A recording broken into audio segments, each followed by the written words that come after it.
லைஃப்பில் எல்லாமே நல்லா தான் போயிட்டுருக்கு. ஆனாலுமே என்னன்னு தெரியல, மனசு ரொம்ப டல்லாக இருக்குது. அதுக்கு காரணமும் தெரியல அப்படின்னு நினைக்கிறீங்களா? எனக்கு பிடிச்ச விஷயத்த கூட எனக்கு செய்ய மனசே வரமாட்டேங்குது. இதுலேயுமே இன்ட்ரெஸ்ட் இல்லாமல் இருக்கேன் அப்படின்னு நினைக்கிறீங்களா?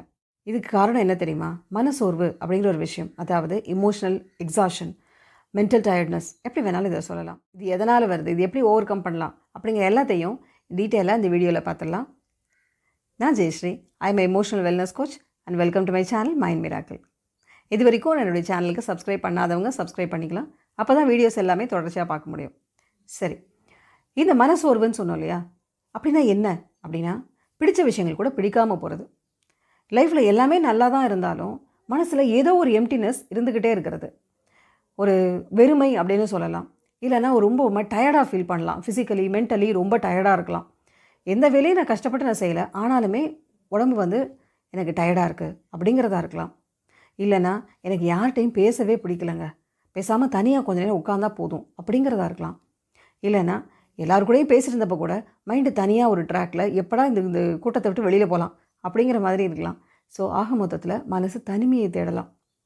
ஸோ அப்படின்னா என்ன அர்த்தம்னா, உங்கள் மைண்டுக்கு ரெஸ்ட் தேவை அப்படிங்கிற ஒரு விஷயம்.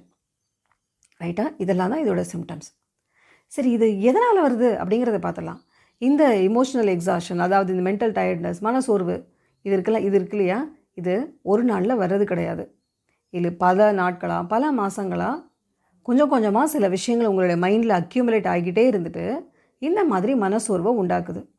சரி, இதுக்கு காரணம் என்ன மாதிரி இருக்கலாம் அப்படின்னா, சப்போஸ் உங்களோட லைஃப்பில் சில விஷயங்கள் நடக்காமல் போயிருந்துருக்கலாம். அது உங்களை நீங்கள் அதிகமாக அதை பற்றி திங்க் பண்ணிக்கிட்டே இருக்கலாம். ஓவர் திங்கிங் அது ஒன்று. இல்லைன்னா ஃப்யூச்சரை பற்றி இது எப்படி நடக்கும், நடக்காமல் போயிட்டால் என்ன பண்ணுறது அப்படின்னு அதை பற்றி நீங்கள் அதிகமாக யோசிச்சுக்கிட்டே இருக்கலாம். ஸோ ஓவர் திங்கிங் அப்படிங்கிறது ஒரு விஷயம். ரெண்டாவது என்ன அப்படின்னா, மற்றவங்க உங்ககிட்ட ஏதாவது ஒரு விஷயம் சொன்னாங்க, ஆனால் அது உங்களுக்கு பிடிக்கல அப்படின்னா, நீங்கள் அவங்க சொன்னாங்க அப்படிங்கிற ஒரு காரணத்துக்காக அந்த விஷயத்தை செய்வீங்க. People pleaser mentality. மூணாவது என்ன அப்படின்னா, உங்கள் வாழ்க்கையில் நடந்த பல விஷயங்களாக இருக்கலாம், இல்லை நடக்கிற விஷயங்களாக இருக்கலாம், ஒரு பலவிதமான ஒரு உணர்வுகள் இருக்கலாம், கோபம், வருத்தம், ஏமாற்றம், எதுவாக இருந்தாலும் மற்றவங்கள்ட்ட நீங்கள் ஷேர் பண்ணாமல் உங்களுக்குள்ளேயே வச்சுட்டே இருப்பீங்க. ஸோ உங்கள் வீட்டில் இருக்கவங்க ஏன் ஒரு மாதிரி டல்லாக இருக்கீங்க அப்படின்னு கேட்டால் கூட, அப்படிலாம் ஒன்றும் இல்லை, நான் நல்லா தான் இருக்கேன் அப்படின்னு சொல்லிவிட்டு நீங்கள் அவங்ககிட்ட கூட ஷேர் பண்ண மாட்டீங்க. ஸோ உங்களுடைய எமோஷன்ஸை நீங்களே சப்ரெஸ் பண்ணி வச்சுக்கிட்டே இருப்பீங்க. இது ஒரு காரணமாக இருக்கலாம். இல்லைன்னா உங்களை பற்றி நீங்களே கிரிட்டிசைஸ் பண்ணிவிட்டு, உங்களை பற்றி நீங்களே அதிகமாக கிரிட்டிசைஸ் பண்ணுறவங்களா இருக்கலாம்.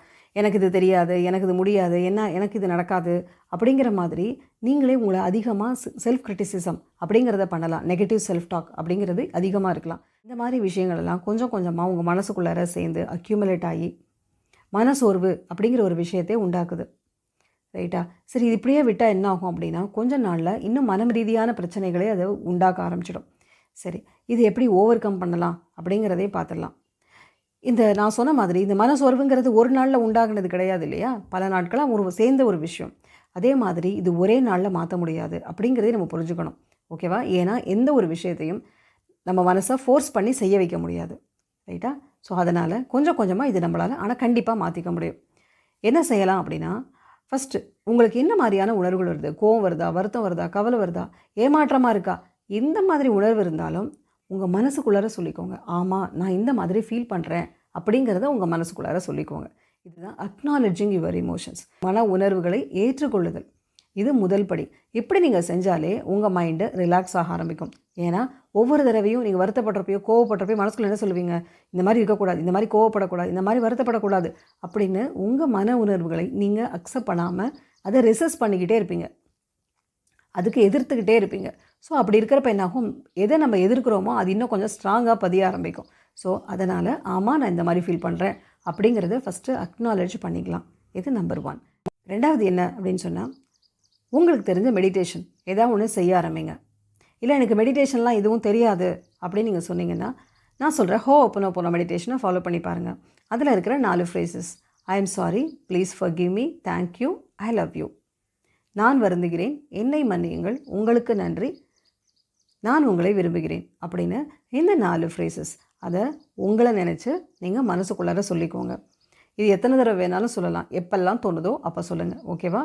அப்படி சொல்கிறப்ப என்ன ஆகும் அப்படின்னா, you are acknowledging your emotions and you are accepting your self as such. அதாவது உங்களை நீங்களே ஏற்றுக்கொள்கிறீங்க அப்படின்னு அர்த்தம். ஓகேவா? இது 2வது. சரி இதுவும் இல்ல அப்படின்னு சொன்னா, நீங்க உங்களுடைய மூச்சை கவனிக்கலாம். அதாவது காலையில 5 நிமிஷம், சாயந்தரம் 5 நிமிஷம் உட்காந்து உங்களுடைய மூச்சை கவனிக்க ஆரம்பிங்க. ஃபஸ்ட்டு ஸ்டார்ட் பண்ணப்ப 5 மினிட்ஸ் பண்ணுங்கள். அப்புறம் கொஞ்சம் கொஞ்சமாக ஒரு 10 மினிட்ஸாவது பண்ணுங்கள். உங்கள் மூச்சை கவனிக்கிற பழக்கத்தை உண்டாக்குங்க. அதாவது இன்ஹலேஷன், எக்ஸலேஷன், உள் மூச்சு, வெளிமூச்சு இதை நீங்கள் கவனிக்க ஆரம்பிங்க. இந்த மைண்ட்ஃபுல் ப்ரீதிங் அப்படிங்கிற இந்த மூச்சு பயிற்சியை நீங்கள் பண்ண பண்ண உங்கள் மைண்டு ரிலாக்ஸ் ஆக ஆரம்பிக்கும். ஸோ இது 2வது. 3வது என்ன பண்ணலாம் அப்படின்னு சொன்னால், உங்களுக்கு பிடிச்சமான விஷயங்களை செய்ய ஆரம்பிங்க. அது பாட்டு கேட்குறதா இருக்கலாம், வாக்கிங் போகிறதா இருக்கலாம், இல்லை ஃப்ரெண்ட்ஸ் கிட்ட பேசுகிறதா இருக்கலாம். ஸோ ஏதோ ஒரு விஷயம் நீங்கள் செய்யாமல் விட்டுருக்கிற விஷயங்களை நீங்கள் செய்ய ஆரம்பிங்க. அது உங்கள் உடல் ஆரோக்கியத்திற்கு உகந்த விஷயமா இருக்கட்டும். ஓகேவா? ஸோ இந்த விஷயங்கள் உங்களுக்குன்னு இந்த மீ டைம் எடுத்துக்கிட்டு அதை பண்ணுங்கள். இது உங்களுடைய மைண்டை எனர்ஜைஸ் பண்ணும். ஸோ இந்த 3 விஷயங்களில் நீங்கள் தொடர்ந்து செய்ய ஆரம்பிங்க. அப்படி செய்கிறப்போ உங்களுடைய மைண்டு இழந்த சக்தி அதை திருப்பி பெற ஆரம்பிக்கும். மைண்ட் வந்து எனர்ஜைஸ் ஆக ஆரம்பிக்கும். ஸோ மைண்டோட எனர்ஜி இன்க்ரீஸ் ஆகிறப்போ ஆட்டோமேட்டிக்காக இந்த emotional ஃபெட்டிக், mental tiredness, emotional exhaustion அதாவது மனசோர்வு அது உங்களை விட்டு போயிடும். ரைட்டா?